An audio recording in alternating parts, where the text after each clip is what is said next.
Bonjour à toutes et à tous, bienvenue dans cette table ronde consacrée aux métiers de l'Europe. Cette table ronde s'inscrit dans le joli mois de l'Europe, une initiative lancée par l'ANCT, l'Agence nationale de cohésion territoriale. Nous sommes donc ensemble pendant 1 heure et nous allons vous présenter les carrières européennes que l'on peut mener au sein des institutions, au sein donc des organes de l'Union européenne, au sein aussi de l'administration d'État et au sein de la fonction publique territoriale. Car oui, on peut mener une carrière européenne en étant à Lille, à Nantes, à Lyon, mais pas simplement à Bruxelles ou à Paris, car l'Europe est absolument partout. Il n'y a d'ailleurs pas une solution politique française qui n'ait pas de dimension européenne. Alors, justement, quelle carrière peut-on mener au sein des institutions européennes, au sein de la fonction publique d'État, au sein de la fonction publique territoriale? Quel métier peut-on y exercer? Est-ce qu'il faut savoir forcément parler anglais? Est-ce qu'il faut passer et réussir un concours?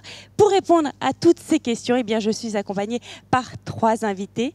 Ils ont tous comme point commun cette passion pour l'Europe. D'abord, Sandrine Gaudin. Bonjour Sandrine Gaudin. Bonjour, bonjour à tous. Ça fait plus de 25 ans que vous travaillez donc sur les questions européennes et depuis 4 ans, vous êtes secrétaire générale des affaires européennes et conseillère Europe du Premier ministre. Et puis auparavant, vous avez travaillé à Bruxelles et à Paris et vous êtes notamment passé dans 3 ministères, celui de la Défense, des Affaires étrangères, de l'économie et des finances. Et vous nous expliquerez donc quelle carrière on peut mener au sein de l'administration d'État. Baudouin-Baudru est en duplex depuis Bruxelles. Bonjour Baudouin-Baudru.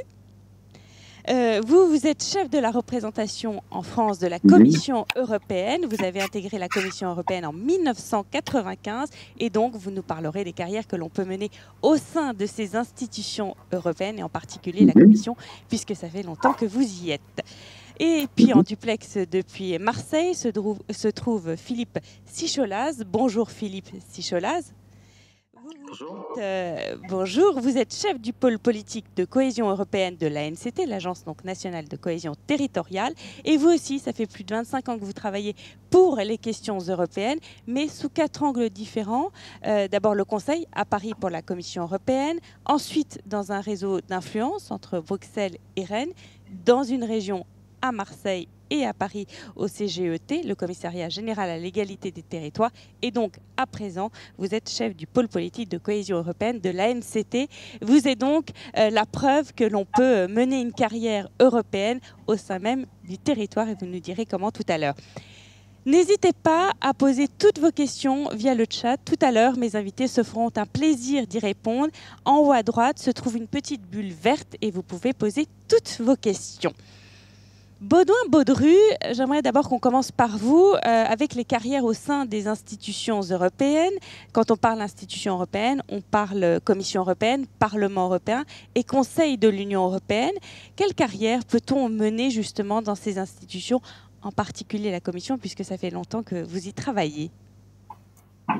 Oui, merci beaucoup. D'abord, est-ce que vous m'entendez bien? Est-ce que le son passe bien? On vous entend parfaitement, Baudouin-Baudru. Très, très bien. Alors, vous avez cité 3 institutions européennes, sans doute les plus connues. Je ne vais pas dire les plus importantes, parce que ce ne serait pas respectueux pour les autres organes de l'Union européenne. Mais en fait, il y en a beaucoup plus.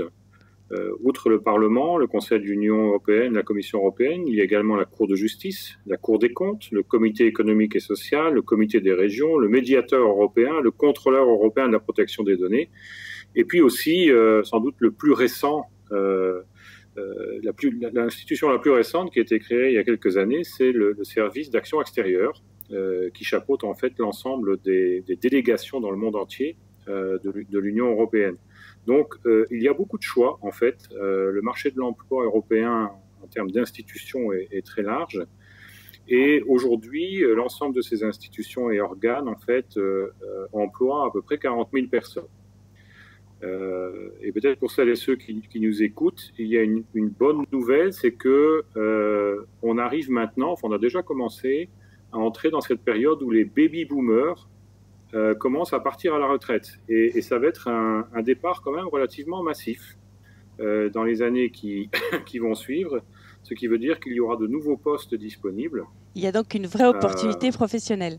une vraie opportunité, absolument. Donc il faut bien se préparer parce que ce sont des carrières vraiment exceptionnelles, très enrichissantes, et les employeurs sont assez bien cotés. Hein. Les institutions européennes sont de bons employeurs aussi en matière de politique sociale, d'égalité des chances, etc., etc. Bon, je fais un peu de pub forcément puisque je représente la Commission européenne en France, mais je le fais de manière tout à fait honnête. Je crois vraiment que mon expérience personnelle et celle de l'ensemble de mes collègues est une expérience qui est très positive. Alors, quels sont les métiers en fait que l'on peut exercer au sein des institutions européennes? Ils sont eux aussi très variés, comme les institutions. Il y a bien entendu tous ces métiers liés à ce qu'on entend par l'administration publique européenne, hein, donc les métiers de gestion, d'analyse politique, de rédaction de textes, qui couvrent en fait pratiquement tous les secteurs des institutions de l'Union européenne, qu'ils soient politiques, qu'ils soient budgétaires, qu'ils soient institutionnels, etc. À côté de ça, on a toute une série de métiers qu'on retrouve d'ailleurs un peu partout dans les grandes organisations nationales et internationales, qui sont la communication, donc tout ce qui est relations presse, développement de sites web, utilisation des réseaux sociaux, rédaction de supports d'information, etc. Économie, statistique, finance, budget. On parle beaucoup du budget européen depuis l'année dernière et à juste titre. Donc le fameux plan de relance, hein, dont je crois la France aura bientôt des nouvelles de la Commission européenne puisqu'elle a soumis son projet de plan de relance national il y a quelques semaines. Tout ce qui est informatique, bien entendu. Aujourd'hui, plus aucune organisation, et même l'épicerie du coin, je dirais, ne peut fonctionner sans une infrastructure informatique et des réseaux. Les langues, c'est évidemment très important en Europe pour le bon fonctionnement des institutions. Nous avons 24 langues officielles dans l'Union européenne. Tous les textes juridiques doivent être traduits dans les 24 langues au moment où ils sont soumis aux autres institutions européennes. Lorsque la Commission termine en fait l'adoption d'une proposition législative, eh bien, il faut effectivement que ce soit traduit disponible dans les 24 langues avant que véritablement le Parlement européen et le Conseil des ministres se saisissent de cette proposition et les examinent. Tout ce qui est droit législatif, bien entendu, mais il y a aussi des métiers de soutien, le personnel de soutien, soit en termes de gestion des ressources humaines, soit en termes de secrétariat, voilà, de gestion de procédures. Et puis il y a enfin les relations extérieures, j'ai évoqué tout à l'heure le service d'action extérieure, mais au sein de la Commission européenne, il y a aussi évidemment des directions générales qui sont compétentes en ce qui concerne les relations extérieures et notamment l'aide au développement, par exemple, qui constitue effectivement une entité de la Commission européenne. Donc, des métiers très différents, des niveaux de responsabilité aussi différents et complémentaires. Donc, on a en gros deux catégories de personnel, les administrateurs et les assistants.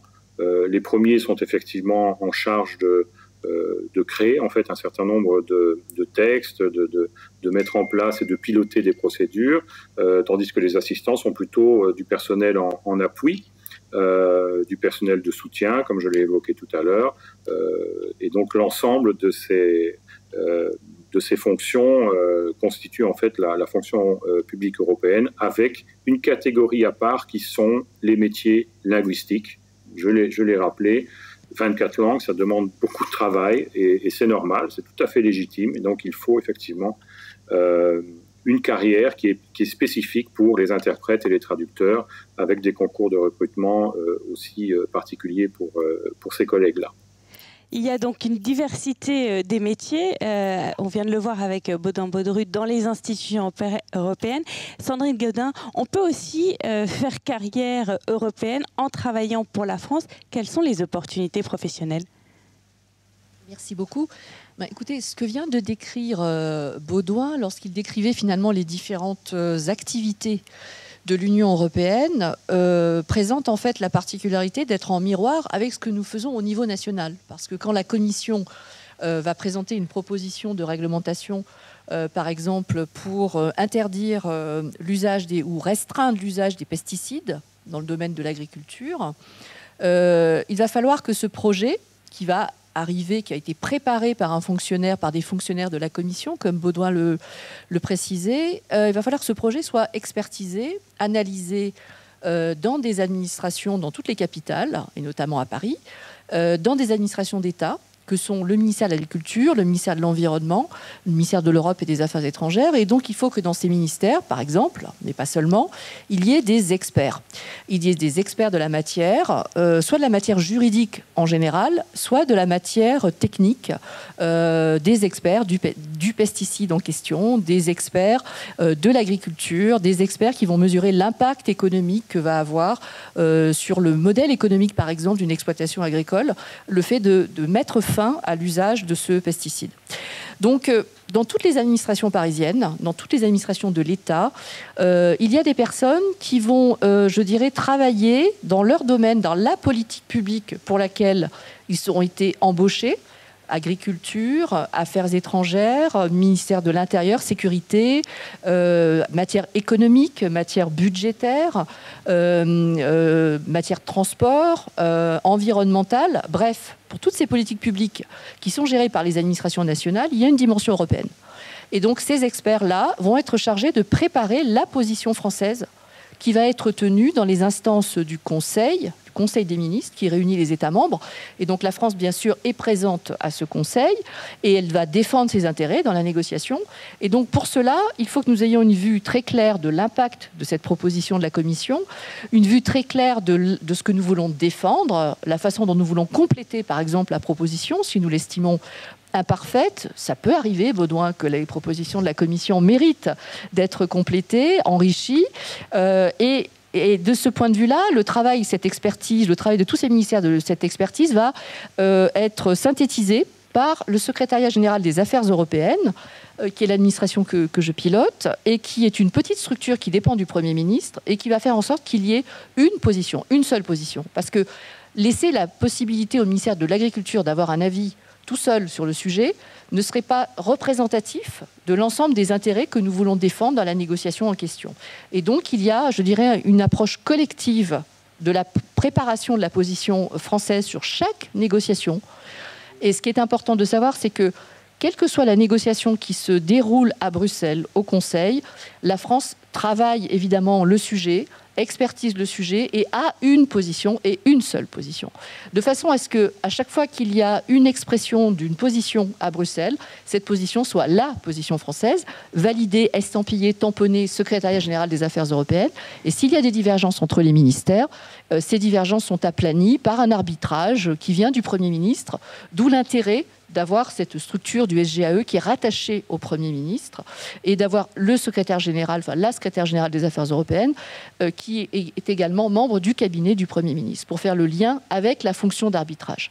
Donc, dans chacune des administrations, dans chacun des ministères, nous sommes dans une sorte de fonctionnement en réseau.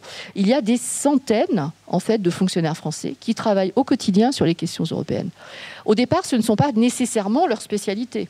Ils sont entrés dans l'administration pour être attachés d'administration via des concours, on en reparlera tout à l'heure.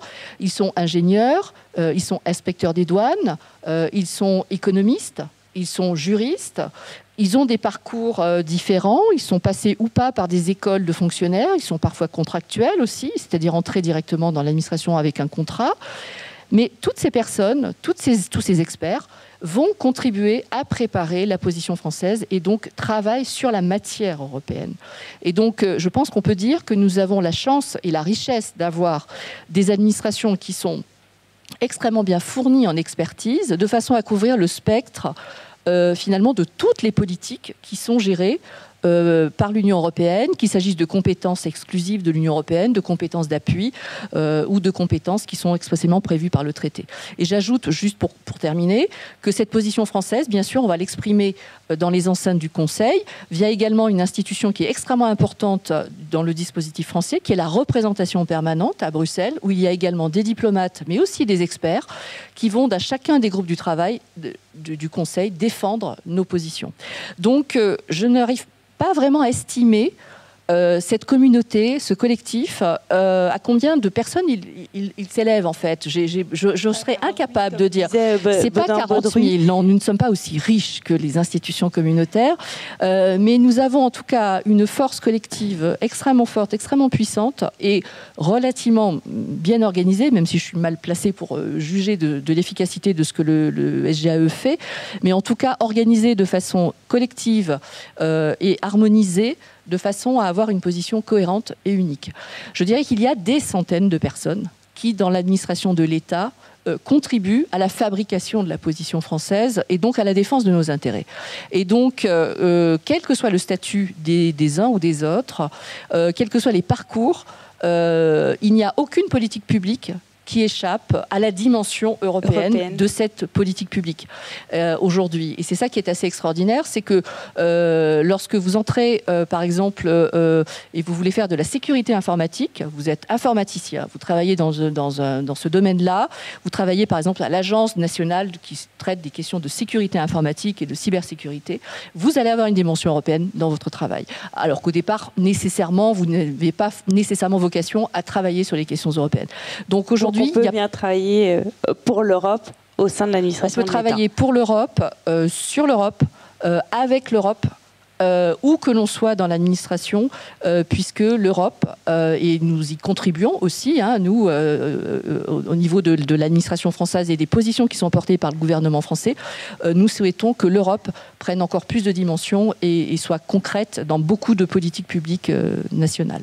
Philippe Sicholaz, l'Europe est présente partout, elle vient de nous le dire Sandrine Gaudin. Elle est aussi présente sur les territoires. Les fonds européens comme le FEDER, le FEADER, le FSE sont distribués aux États membres et sont gérés localement, bien évidemment en répondant à des objectifs décidés à Bruxelles. Qu'est-ce qu'on fait au quotidien sur le territoire justement pour l'Europe? Autrement dit, comment on peut travailler au sein de son territoire pour l'Europe? Oui, tout à fait. Baudouin et Sandrine ont très bien rappelé ce qui constitue le moteur de l'Europe, hein, et les décisions politiques et le travail technique qui mènent à l'engagement d'un certain nombre de crédits qui vont ensuite se dépenser sur le terrain. On en relève deux grandes gammes, hein, les crédits qui sont gérés en gestion directe, directement de Bruxelles, comme les crédits de la recherche ou de certaines lignes concernant l'environnement, le climat et bien d'autres, ou les transports.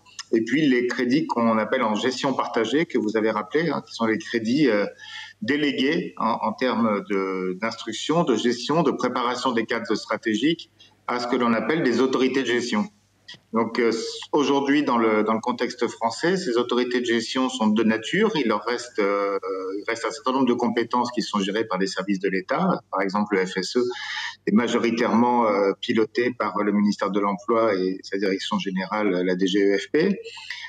Mais le FEDER, en quasi-totalité aujourd'hui, une grande partie du FEADER et environ 35% du FSE et à peu près 40 à 50% du Fonds européen pour la pêche, sont gérés par des autorités de gestion régionales qui ont pour objectif, d'une part, de préparer les priorités de leur territoire sur la base d'un diagnostic pour que les fonds européens, pour convaincre la Commission européenne de l'intérêt de mobiliser des fonds européens pour venir compenser des disparités de développement particulièrement marquées dans leur territoire, dans les champs que couvrent ces politiques qui sont extrêmement larges puisqu'ils sont par définition multithématiques.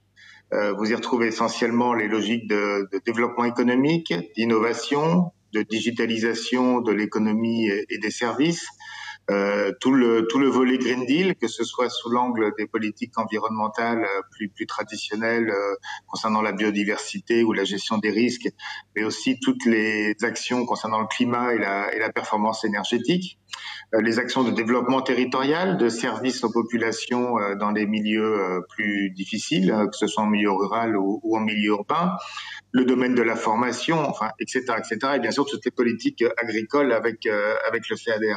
Donc on a face à nous un spectre d'intervention en matière de politique publique extrêmement large. De fait, pour gérer l'ensemble de ces fonds et ces priorités, ça appelle, je dirais, deux grandes familles de métiers. On pourrait aller beaucoup plus dans le détail, bien sûr, par la suite. C'est-à-dire ceux qui sont amenés à piloter, à gérer, à instruire, d'un point de vue administratif, ces crédits, sachant que l'Europe se veut exemplaire en matière de gestion des fonds publics, avec une rigueur qui, je crois, n'a nul autre pareil à travers la planète, ce qui implique d'avoir des gens extrêmement compétents, motivés, précis en matière de gestion des données publiques, de supervision, de contrôle, d'instruction, mais aussi d'accompagnement des porteurs de projets pour faire en sorte que tout ceci soit le plus fluide sur le terrain. Et puis des experts thématiques qui ont cet angle européen supplémentaire pour faire en sorte que ces politiques viennent, je dirais, aider le lancement de projets extrêmement innovants, on dirait un peu le monsieur ou le madame plus des thématiques qui les concernent, parce que l'impact des fonds européens dans nos territoires, leur rôle n'est pas d'apporter un complément de financement aux politiques traditionnelles déjà financées par l'État, par les régions, les départements ou d'autres niveaux de collectivités locales, mais bien d'aider ces collectivités et leurs porteurs de projets à faire davantage, à expérimenter, à innover et à porter aussi les priorités du projet politique européen et des décisions prises par les 27 sur les territoires et pour leur donner beaucoup plus d'ampleur. Le Green Deal en est un bon exemple. Lorsque l'ensemble des États membres s'engagent dans un volet climat, il ne suffit pas de le dire, encore faut-il le faire et encore faut-il que cela se traduise par des projets concrets dans les territoires. Et donc le but de ces politiques en gestion partagée, c'est bien de leur donner une réalité tangible. Alors il y a le côté des autorités de gestion, c'est environ... on estime environ 2000 personnes qui travaillent à peu près sur la gestion des fonds européens en gestion partagée en France. Et puis, mais je vous laisserai poursuivre vos questions, il y a le volet des porteurs de projets, bien sûr. Si on parle d'actualité, il y a le plan européen de relance donc, qui a été voté en juillet 2020, c'est 750 milliards. La France, elle, va recevoir 40 milliards. Est-ce que justement, pour gérer ces fonds, ça va permettre, Philippe Sicholas, de créer des nouvelles opportunités professionnelles sur le territoire ? Alors, tout à fait, sachant que ces fonds ne sont pas... utilisés, Sandrine Godin et l'experte de ce dossier ne font pas l'objet d'une instruction et d'un circuit. Allez-y. C'est un remboursement en fait de crédits nationaux engagés dans le cadre de la relance, mais sur ce sujet, je laisserai plutôt Sandrine Godin préciser.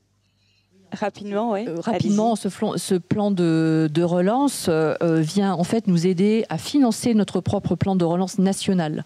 Oui. Donc nous avons au titre de notre plan national de relance qui a été décidé en août dernier, 100 milliards de dépenses pour la transition écologique, la transition numérique, l'amélioration des compétences professionnelles et les questions d'innovation et les questions de cohésion sociale et territoriale. 40%, donc 40 milliards vont venir de l'Union européenne. Par cette nouvelle facilité qui a été créée par une émission de dette commune et mutualisée entre les 27 États membres, ce qui est assez nouveau. Donc c'est pas un fonds comme Philippe les connaît, oui, c'est plus un remboursement ex post de dépenses nationales. Et donc pour, j'allais dire, préparer c'est pour obtenir ces 40 milliards. Nous avons travaillé justement en interministériel avec tous ces experts dont je vous parlais tout à l'heure pour préparer un plan national de réforme des résiliences. Baudouin y faisait allusion tout à l'heure. Nous l'avons déposé à Bruxelles le 28 avril, qui fait 600 pages. Donc je ne vous encourage pas nécessairement à aller le précipiter sur Internet pour le lire, même si c'est très lisible et très digeste, mais enfin quand même. Mais en tout cas, pour préparer ce plan, nous avons eu besoin de toute l'expertise dont je parlais tout à l'heure. Ça a été un travail collectif assez gigantesque et donc, depuis 6 mois. Des experts. Et qui vient de ce travail d'expertise de toutes les administrations. On va parler maintenant justement de comment accéder, puisque vous nous avez présenté tous les trois la diversité des métiers, mais comment accéder justement à ces postes. D'abord avec vous, Baudouin Baudu, pour travailler au sein des institutions européennes, faut-il forcément passer et réussir un concours ? Alors, si on veut effectivement entrer pour longtemps dans les institutions européennes, donc avoir une affectation permanente, il faut effectivement passer un concours pour devenir fonctionnaire des institutions de l'Union européenne. Ce sont des concours qui sont organisés par l'Office européen de sélection du personnel, EPSO. C'est un un acronyme que je recommande à toutes celles et ceux qui nous écoutent de retenir pour visiter justement le site web de l'EPSO et regarder un peu tout ce qui est offert aujourd'hui en termes d'emploi de différents statuts. Mais pour effectivement un emploi permanent dans les institutions de l'Union européenne, il faut passer un concours de fonctionnaires qui est donc organisé régulièrement. Enfin, tous les ans, il y a des concours de fonctionnaires organisés. Il y a par contre d'autres affectations qui sont temporaires et pour lesquelles il n'y a pas de concours à proprement parler. Il y a une procédure de sélection qui est beaucoup plus légère, parfois basée essentiellement sur l'examen du CV des candidats, le CV qui est téléchargé sur une base de données de manière à ce que les institutions et les agences aussi, j'ai oublié de les citer tout à l'heure, les agences qui sont des employeurs très importants au niveau de l'Union européenne, peuvent vérifier s'il y a dans la base de données le profil qui est recherché. Agents temporaires, agents contractuels, ce sont aussi des agents qui, en général, sont recrutés pour des tâches spécifiques d'une durée déterminée. Et le stage aussi, est-ce que c'est un bon moyen d'entrer dans les institutions comme la Commission européenne? Comment décrocher un stage? Quel est son but? Quelles sont les dates, etc. Baudouin, Baudru.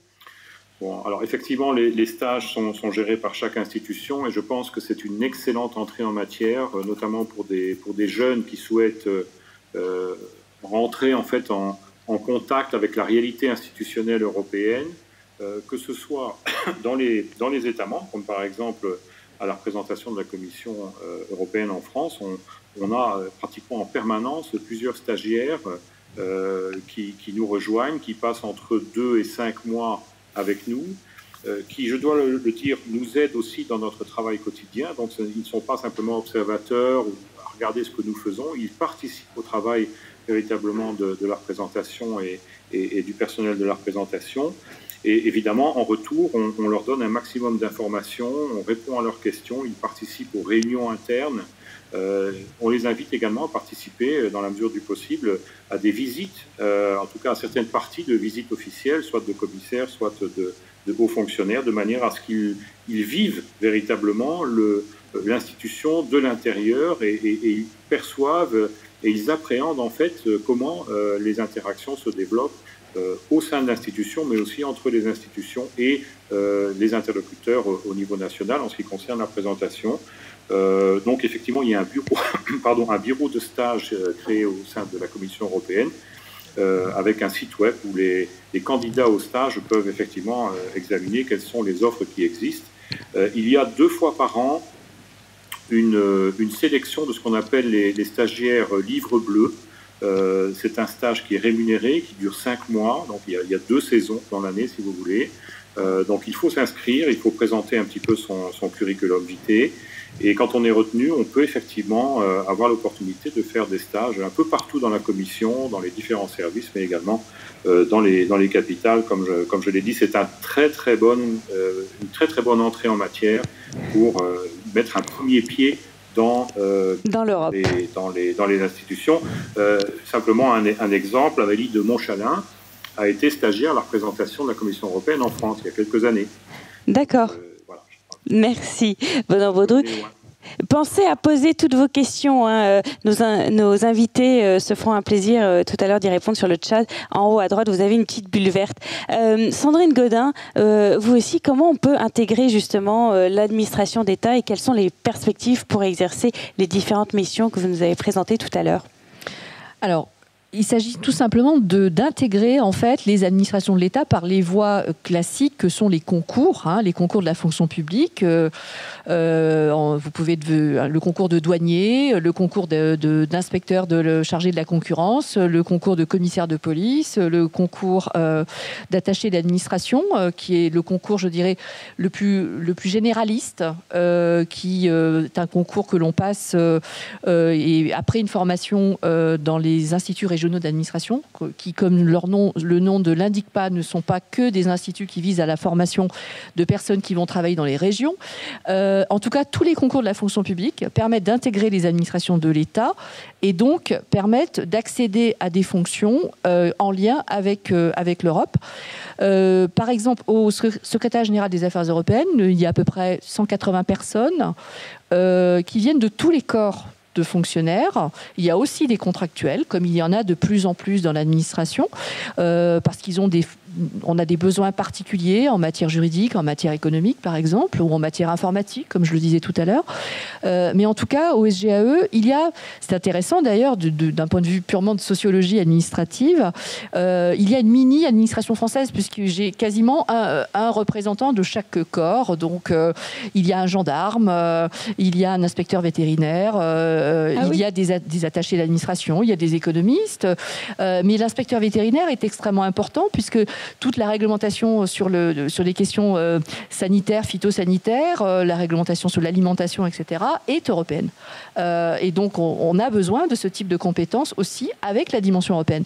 Donc, en résumé, dans l'administration, vous rentrez dans l'administration par un concours ou par un contrat, et ensuite, il vous appartient évidemment à vous de naviguer vers, j'allais dire, les bureaux, les directions, les départements, les divisions, tout dépend de là où vous êtes et de leur dénomination, qui traitent de questions européennes. Moi, par exemple, à titre personnel, j'ai eu la chance, il y a un certain nombre d'années, désormais, d'entrer au ministère de la Défense, et quand on m'a demandé ce que je voulais faire après avoir réussi ce concours, j'ai dit, Europe, est-ce qu'il y a un bureau? J'étais déjà animée par ce sentiment-là et cette envie-là et cet engagement-là surtout. Et donc on me dit, c'est très bien, on va créer justement un bureau et donc on cherche des volontaires. J'ai dit, voilà, c'est parfait. Et c'est comme ça que j'ai pu intégrer le nouveau bureau en charge des affaires européennes, qui a été créé en 1989, si vous voulez connaître la date exacte, au ministère de la Défense, aujourd'hui appelé ministère des Armées. Et donc, voilà, c'est à vous après de naviguer dans les différentes structures, de vous orienter et de faire connaître aussi votre expertise. Dans la mesure où vous avez cette expertise, cette envie, ou même si votre expertise est très limitée, mais vous voulez l'approfondir, on demandera toujours des volontaires et des personnes qui ont envie de s'investir. Et donc, les bureaux, les différents services seront vraiment preneurs. Il y a partout, dans tous les ministères, un département en charge des questions européennes et internationales. Donc, vous avez nécessairement un endroit où vous pouvez aller. Alors, on a parlé des langues tout à l'heure. Oui, est-ce qu'il faut être bilingue? Alors, anglais sans doute, mais on peut aussi très bien parler italien, catalan, etc. pour traduire. Il ne faut pas forcément être bilingue. Il ne faut pas être bilingue parce que quand on est dans une administration parisienne et qu'on travaille sur les questions européennes, on n'a pas besoin d'être bilingue au sens vraiment parfait du terme, à l'écrit comme à l'oral. En revanche, il faut être capable de lire des documents dans une autre langue. En général, c'est plutôt l'anglais. Et si on maîtrise une autre langue que l'anglais, c'est vraiment un plus qui est extrêmement intéressant. Ça peut être l'allemand, puisqu'avec le français, l'anglais et l'allemand sont les 3 langues de travail au Conseil, et elles sont extrêmement utiles quand même dans notre travail au quotidien. Mais évidemment, toute autre langue peut être utile et peut être un plus. En même temps, ça sera surtout un plus si vous voulez intégrer la Commission. Ou les institutions européennes. Parler tchèque, par exemple, est quand même beaucoup plus utile à Bruxelles qu'à Paris, pour être honnête. Donc, les langues étrangères sont nécessaires, pas forcément à un niveau, j'allais dire, de maîtrise parfaite. De toute façon, on apprend en marchant aussi. Mais en tout cas, l'anglais est quand même relativement incontournable, même après le départ du Royaume-Uni de l'Union européenne. Bon, j'aimerais qu'on évoque maintenant avec vous, Sandrine Gaudin, les END, les experts nationaux détachés, qui sont en fait des agents de l'administration d'État, mais qui sont détachés donc aux institutions européennes. Il y a vraiment donc un lien très fort entre l'administration européenne et puis l'administration d'État. Justement, qui peut être END? Quel est leur but? Combien de temps ça dure? Alors, les experts nationaux détachés, ce sont en fait des personnes qui travaillent dans l'administration française, la plupart du temps dans des administrations des ministères, et qui ont une spécialité particulière et qui veulent approfondir cette spécialité. Et donc, par exemple, ils sont je dirais compétents en matière de politique commerciale de l'Union européenne, d'accords de commerce. Et donc, ils vont vouloir aller passer quelques années à la Direction générale du commerce à Bruxelles. C'est la direction qui est en charge de conclure des grands accords de commerce, par exemple avec la Chine, l'Inde, le Royaume-Uni ou le Brésil ou les États-Unis. Et donc, ces END, on en a environ à peu près 220. C'est-à-dire il y a 220 personnes, des Français, des Françaises qui sont actuellement dans les institutions communautaires, principalement à la Commission, et qui vont approfondir pendant 2 ans, 3 ans, 4 ans, tout dépend un peu des contrats, et qui vont être financés soit essentiellement par l'État membre, c'est-à-dire par nous, soit financé avec la Commission européenne, tout dépend là aussi des cas. Mais en tout cas, c'est une expertise que l'on va mettre à la disposition de la Commission européenne. Entre-temps, cette personne va acquérir, je dirais, une ouverture et approfondir sa spécialité, va permettre de garder un lien aussi entre l'administration française et la Commission européenne. Et quand elle va revenir dans l'administration française, parce que c'est ça aussi le but de l'exercice, il y aura du coup, je dirais, un enrichissement par rapport à sa spécialité, et elle va pouvoir, je dirais, rapporter de Bruxelles son expérience et encore mieux travailler, je dirais, au service de la France ensuite pour les négociations communautaires. Donc c'est quelque chose que nous trouvons extrêmement bénéfique. Ça permet des passerelles, ça permet pour la Commission européenne, pour les fonctionnaires de la Commission, les agents de la Commission, d'avoir des ouvertures aussi, de travailler avec des personnes qui viennent des capitales, j'allais dire, si j'ose dire, parfois un peu de sang neuf, des regards un peu différents, des regards, des perceptions peut-être un peu différentes de celles que l'on a depuis Bruxelles. Et cet enrichissement, je pense qu'il est mutuel. Et d'ailleurs, je suis toujours la première à regretter, et Baudouin le sait parfaitement, qu'il n'y ait pas plus d'échanges aussi à l'inverse de fonctionnaires de la Commission ou des institutions européennes ou des institutions qui puissent venir passer quelques temps, quelques années dans les administrations parisiennes ou dans les administrations territoriales d'ailleurs, pour aussi venir nous enrichir et venir aussi, je dirais, avoir une approche de terrain un peu différente de celle qu'ils peuvent avoir à Bruxelles. Ça, je pense qu'on a encore beaucoup à faire là-dessus. Pour l'instant, ça marche bien dans un sens, ça marche peut-être pas encore bien dans l'autre sens, parce que je crois que c'est un travail conjoint, coopératif, collaboratif, ce que nous faisons ensemble là, avec les institutions. On met en place des cadres réglementaires, des financements communautaires, comme le disait Philippe. Et ça, pour bien le faire, il faut des regards croisés. Il faut des regards croisés depuis Paris, depuis les territoires, depuis Bruxelles et depuis les autres capitales européennes. Et donc, il faut vraiment, je crois, aller dans ce sens dans les prochaines années. On a en tout cas besoin de profils très variés et on peut accéder à ces postes de manière aussi très variée. Philippe Sicholaz, comment accéder en fait au poste que vous nous avez décrit tout à l'heure? Quels conseils donneriez-vous aux jeunes qui nous écoutent aujourd'hui ou aussi aux professionnels qui veulent après travailler dans l'Europe? Je dirais très majoritairement les personnes qui candidates à des fonctions en autorité de gestion ont souvent eu comme formation initiale un Master 2 études européennes, qui sont des formations maintenant 5 de plus en plus répandues, une vingtaine maintenant en France à peu près, et avec des provenances en termes de formation initiale extrêmement diverses, avec peut-être une voie royale qui est celle du droit, de l'économie et de la démographie, qui sont peut-être les 3 dimensions que l'on retrouve le plus souvent dans le profil, au-delà de l'aspect européen. Mais aussi, très souvent, on retrouve post-Europe des gens qui ont déjà pratiqué dans une direction de leur collectivité sur une thématique spécialisée et qui ont pris d'intérêt pour l'Europe.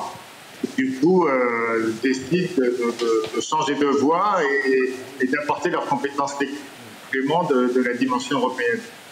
Après, vous avez quand même très majoritairement des personnes qui n'ont pas le concours de la politique territoriale, on en trouve de plus en plus aujourd'hui, et qui, pour la plupart du temps, passent leur concours une fois qu'ils sont en poste. Et très souvent, je ne sais pas si c'est la rigueur européenne et son sérieux qui apporte cette compétence-là, mais très souvent, ils réussissent leur concours en interne assez rapidement, une fois qu'ils sont dans les murs. Donc, titulaire ou non titulaire, c'est de moins en moins un sujet en matière de formation initiale. L'essentiel, c'est d'avoir ce vernis et cette envie. Et quel profil recherchez-vous? Il faut avoir bien évidemment une sensibilité pour l'Europe, savoir parler anglais, mais pas que. Quel profil vous recrutez? Dans les différents métiers, vous avez d'abord les métiers de juriste, hein. C'est très important pour toute cette dimension l'analyse réglementaire, l'analyse des aides d'État, de tout le cadre communautaire qui en fait s'applique à l'ensemble des États membres. L'essentiel du droit est européen aujourd'hui. Bien sûr, en management des politiques publiques, en administration.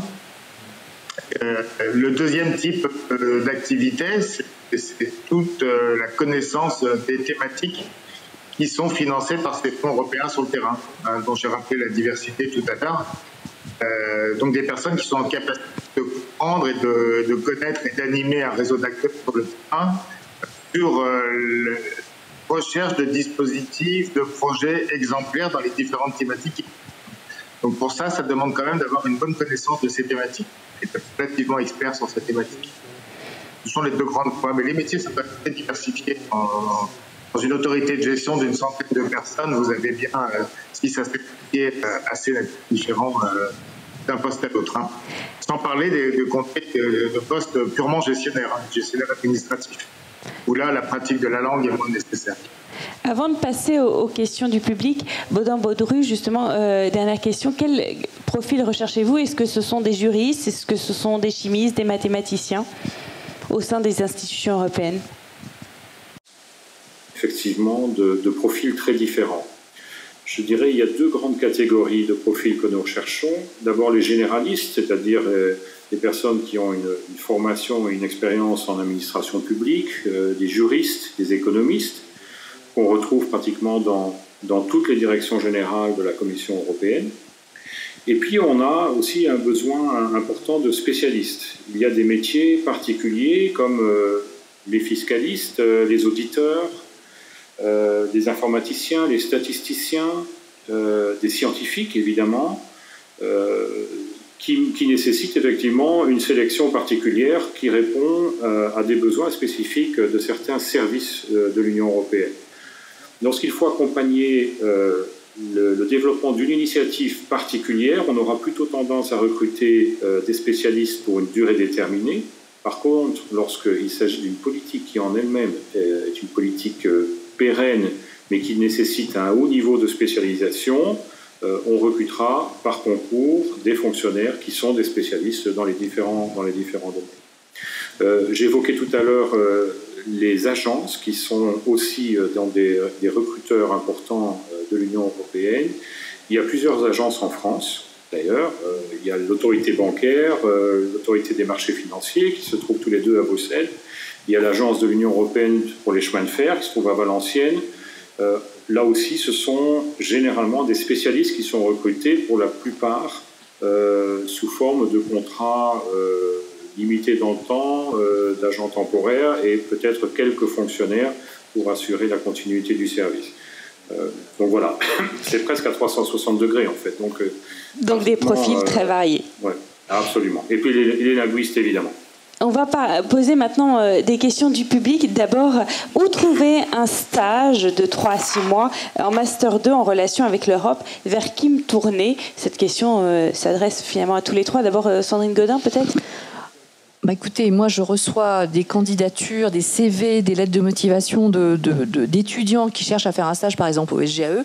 J'en reçois très souvent, quasiment tous les jours. Et nous avons environ un volant de 20 à 30 stagiaires en permanence avec nous.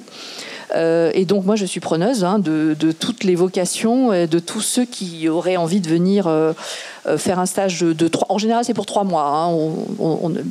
Une durée inférieure est peut-être pas très intéressante. Si, ouais. En général quand on recrute un stagiaire c'est pour lui donner un vrai job, comme le disait Baudouin. Ce ne sont pas des stages d'observation.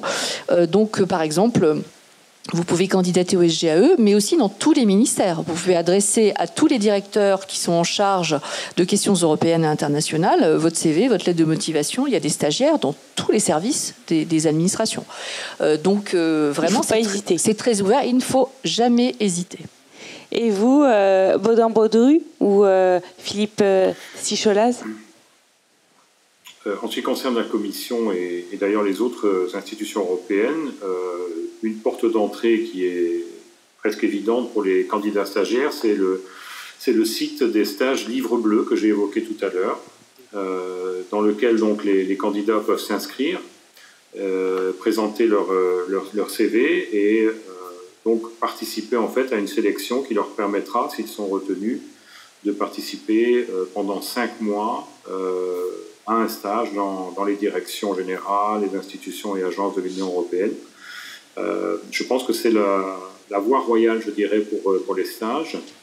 En représentation en France, donc à Paris et aussi dans notre antenne de Marseille, il est possible pour des étudiants en école supérieure, en université, de passer un stage de 2 mois non rémunéré.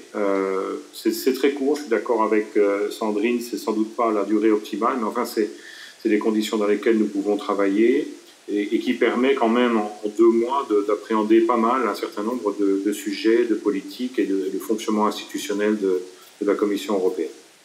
Philippe, comment trouver un stage quand on est en master de 3 ou 6 mois ou 2 mois, comme disait tout de suite à l'instant Baudouin-Baudru? Il y a beaucoup de recrutement de stagiaires dans les autorités de gestion régionales, hein, c'est traditionnel. Mais je pense qu'il ne faut pas oublier une dimension dont on a assez peu évoquée, qui est celle des porteurs de projets. Vous l'avez rapidement évoqué tout à l'heure, oui. Ils se comptent par milliers. Ils sont à la recherche de financement européen. Et on a besoin de compétences pour développer des méthodologies de projet, soit pour répondre à des appels à projets en direct, soit pour déposer des projets dans le cadre des programmes régionaux, FSE, PADR. Et ça demande une vraie formation. Et souvent, les étudiants ont des très bonnes formations en montage de projets qui peuvent être très utiles aussi pour le futur. Et je crois que c'est également une très bonne expérience que de passer par ce biais-là. Surtout que leur rapport a une grande valeur ajoutée par rapport à la capacité de pouvoir obtenir ou pas un financement. Merci Philippe. Je voyais que vous approuviez ce que disait Philippe sur les Chicholas pour les porteurs de projets. C'est surtout que je pense aussi qu'on n'a peut-être pas assez parlé de toutes les opportunités aussi dans le secteur privé aussi. Parce que là, on est dans un univers public. Hein, c'est peut-être d'ailleurs l'objet de la rencontre de ce soir. Mais je voudrais quand même aussi rappeler que dans les entreprises, il y a également d'énormes opportunités. Que vous soyez juriste d'entreprise aujourd'hui ou économiste ou en charge de questions financières, justement pour aller chercher des financements communautaires, vous êtes au contact de l'Europe aussi. Donc vous avez pas mal d'opportunités aussi dans les grandes entreprises qui ont tout un département européen aussi, avec parfois des bureaux de représentation à Bruxelles aussi. Tous les grands groupes français ont des bureaux à Bruxelles. Vous avez aussi les cabines de lobbying aussi. C'est aussi une excellente manière de découvrir l'Europe, voilà, par un biais très, très particulier, mais qui est celui de l'influence. Donc je pense qu'il ne faut pas négliger aussi ces expériences-là. Le secteur privé, évidemment, ces cabinets, où il y a aussi des opportunités de stage aussi. Mais voilà, pour compléter, je dirais, et pour boucler la palette du large panorama que nous venons de faire. Merci pour ces précisions, Sandrine Godin. Philippe Sicholaz, j'ai une autre question pour vous. C'est de savoir, justement, quand on est dans une administration déconcentrée, comment en fait, on peut faire pour pouvoir travailler dans cette administration? Sur les affaires européennes en administration déconcentrée, alors il y avait davantage de postes quand c'était les préfectures de région qui géraient notamment le FEDER, ce qui n'est plus le cas aujourd'hui depuis 2014. Mais il reste des compétences dans les DIECT, justement dans l'administration déconcentrée des GEFP, ministère de l'Emploi, qui gère aujourd'hui, en partenariat avec les collectivités, qui pilotent les 2/3 des crédits FSE. C'est sans doute l'administration principale auprès de laquelle des postes peuvent être trouvés. Maintenant, il y a également besoin de compétences généralistes dans un certain nombre de services déconcentrés de l'État. Je pense Réal, les administrations déconcentrées de l'environnement, mais aussi dans les agences d'État comme l'ADEME, par exemple, qui est très active en matière de pilotage et de financement de projets européens. Merci pour ces précisions. Sandrine Godin, j'ai une autre question pour vous. Quels sont les prérequis pour travailler dans une ambassade? Alors, les ambassades sont donc les représentations françaises dans tous les pays du monde avec lesquels nous avons des relations diplomatiques. Et notre ambassade qui est auprès de l'Union européenne s'appelle la représentation permanente. Donc c'est son nom qui est un peu particulier. C'est pas une ambassade comme les autres, etc. Mais elle a cette fonction de représentation et de négociation. Dans les ambassades, il y a principalement des diplomates. Donc, pour être diplomate, il faut passer des concours auprès du ministère de l'Europe et des Affaires étrangères. Ce sont des concours spécifiques. Mais dans les ambassades, et notamment à l'ARP à Bruxelles, il y a d'autres personnes qui ne sont pas des diplomates, qui sont des représentants d'administrations particulières, des experts de questions économiques, de développement, de commerce ou autres. Et donc moi-même, d'ailleurs, j'ai fait un passage par la représentation permanente à Bruxelles pendant 2 ans, où je m'occupais de questions budgétaires, de questions d'économie, parce que j'étais envoyée par le ministère de l'économie et des finances à l'époque pour travailler pendant 2 ans au service de la représentation permanente, donc de l'ambassade, auprès de l'Union européenne. Donc travailler dans une ambassade, c'est soit passer par les concours du Quai d'Orsay, soit et être diplomate, qui est un très joli titre et très honorifique, mais surtout qui est un vrai métier, un très beau métier, mais qui suppose après que l'on passe sa vie à travailler dans tous les pays du monde, aussi, et sur tout autre sujet que les questions européennes, où c'est aussi travailler pour un ministère et avoir la chance d'intégrer justement l'ARP à Bruxelles pour quelque temps. Qu'en est-il maintenant des étudiants étrangers qui ont fait donc leurs études en France, leur licence ou leur master, et qui ne peuvent pas donc intégrer la fonction publique? Quelles sont leurs opportunités, Sandrine Gaudin? Alors, tout d'abord, dans la fonction publique française, il faut savoir qu'elle est ouverte aux ressortissants. Les concours de la fonction publique française sont ouverts aux ressortissants de l'Union européenne, quand même. Donc, je ne sais pas de quel étranger vous parlez, mais en tout cas... En licence, en langue et affaires, voilà. Et master en affaires européennes. Si les personnes en question ne sont pas françaises, mais sont ressortissantes de l'Union européenne, elles peuvent passer les concours comme, nationaux, français. Donc la fonction publique française est ouverte aux ressortissants de l'Union européenne. Ce n'est pas le cas pour les ressortissants des États, ce qu'on appelle les États tiers, oui. C'est-à-dire si vous êtes américain ou japonais ou britannique, désormais, vous ne pouvez pas intégrer la fonction publique française. Donc voilà, c'est une condition liée à la nationalité. Bon, ceci étant, vous avez la possibilité quand même, si vous êtes ressortissant japonais ou américain, que vous vous intéressez à l'Europe, d'abord, les Américains ont aussi une mission à Bruxelles, une ambassade auprès de l'Union européenne, et donc vous avez aussi des occasions, je dirais, de travailler pour votre pays à Bruxelles sur des questions européennes. Vous avez des grandes entreprises américaines, je pense aux GAFA par exemple, qui ont des bureaux de lobbying extrêmement importants à Bruxelles. Vous pouvez travailler pour ces entreprises américaines, même si vous êtes japonais d'ailleurs, je pense. En tout cas, je pense que même si on n'est pas ressortissant de l'Union européenne et qu'on veut quand même travailler sur l'Europe parce qu'on trouve que le projet est beau, et effectivement il l'est, et il peut faire rêver d'autres que les Européens, on a moyen de travailler. Alors évidemment pas en étant au cœur du réacteur de la négociation communautaire, par définition, puisqu'on n'a pas cette chance-là. Mais en tout cas, dans tout ce qui est, je dirais, périphérique et bruxellois, parce que le monde bruxellois, c'est évidemment, ce sont les institutions, les Européens, les États membres, les Européens, mais aussi d'autres acteurs, et notamment ces grandes entreprises étrangères, ou toutes ces personnes qui peuvent avoir affaire soit pour apporter leur expertise, donner leur avis, soit pour vouloir, je dirais, s'intéresser simplement à ce que fait l'Union, pour pouvoir ensuite apporter de l'information dans sa propre capitale, à Washington ou à Tokyo, par rapport à ce qui se passe en Europe sur un certain nombre de sujets. L'Europe. Merci Sandrine Gaudin. Baudouin-Baudru, une question pour vous maintenant sur toujours les stages.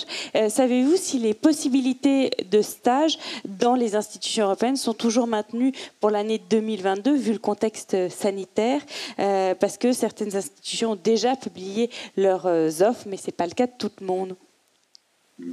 Bon, c'est sûr que les mesures sanitaires obligatoires qui sont en place aujourd'hui sont vraiment pas optimales pour un déroulement de stage vraiment intéressant pour le stagiaire et pour l'institution. Nous avons pris le parti, en tout cas à la représentation de la Commission européenne en France et à Paris en particulier, de maintenir les offres de stage, même si la plupart des activités se déroulent en ligne et qu'il y a effectivement beaucoup moins de réunions, de briefings physiques auxquels les stagiaires peuvent participer. Mais il n'empêche que ça leur permet quand même d'avoir un accès prioritaire au fonctionnement institutionnel de la Commission, à toute une série de dossiers qui sont extrêmement importants sur la stratégie des vaccins, des certificats verts numériques, pour ne parler que de deux sujets très brûlants aujourd'hui. Et donc, il y a un véritable intérêt, malgré tout, pour ces stagiaires à venir, enfin, en tout cas, à s'inscrire et à obtenir cette convention de stage. Pour les autres institutions, je peux difficilement me prononcer à l'heure actuelle, mais je pense que on devrait avoir rapidement une normalisation de l'organisation des stages. Et je pense qu'après l'été, on devrait avoir effectivement une perspective assez stable pour 2022. D'accord, merci beaucoup. Merci à tous les trois. Merci donc à Baudouin Baudru, merci à Philippe Sicholaz, merci à vous, Sandrine Gaudin. Ce qu'on retient, c'est que donc il y a une diversité des métiers, une diversité des profils que vous recherchez, et donc il ne faut pas hésiter aussi à envoyer des lettres de motivation pour travailler au sein des ministères. Un dernier mot, peut-être, Sandrine Gaudin, rapidement. Non, on veut vous dire qu'on est tous passés par là. On a tous cherché à faire des stages, à intégrer des administrations. On a tous cherché à passer des concours avec plus ou moins de bonheur. Moi, je me souviens avoir échoué lamentablement à un concours de la Commission européenne il y a une bonne trentaine d'années. Mais ça ne m'a pas découragée. J'ai pris un autre chemin pour arriver finalement à une carrière où je n'ai quasiment travaillé que sur les questions européennes. Donc, ne jamais se décourager. Merci beaucoup. Donc, ne jamais se décourager. Ce sera le mot de la fin. Merci à tous de nous avoir suivis, de nous avoir éclairés sur l'environnement européen et ses enjeux. Je rappelle que 2 autres webinaires sont suivis. Donc, mardi 25 mai et également jeudi 27 mai à 13h. Travailler pour l'Europe. Là aussi, il sera question d'aborder sur la diversité des métiers.